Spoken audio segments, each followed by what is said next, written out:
From the Detroit Free Press, I'm Robin Chan with today's voice briefing. It's Wednesday, January 17th, 2024.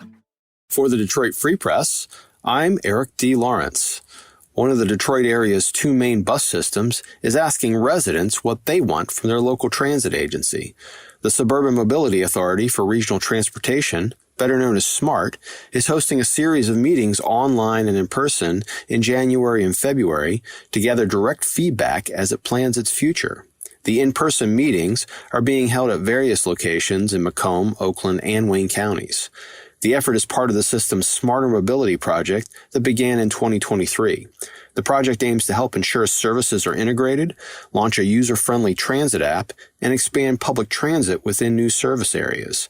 It also seeks to make microtransit a permanent service and expand it. SMART currently runs its microtransit service, what it calls Flex, as an on-demand service in certain corridors.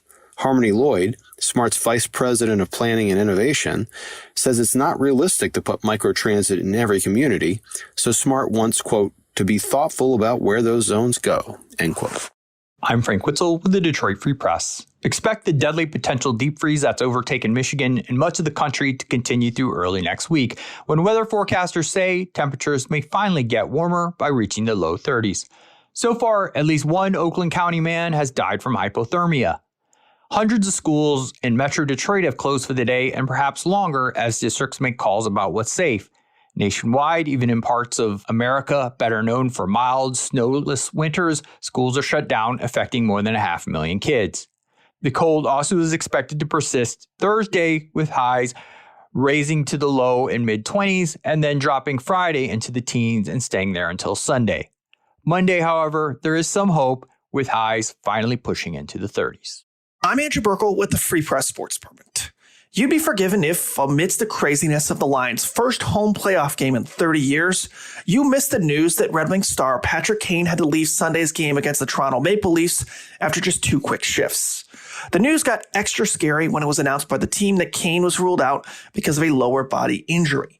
Kane signed a 1-year deal with the Wings after undergoing an invasive hip surgery in the offseason, and so far he's easily beaten the already lofty expectations.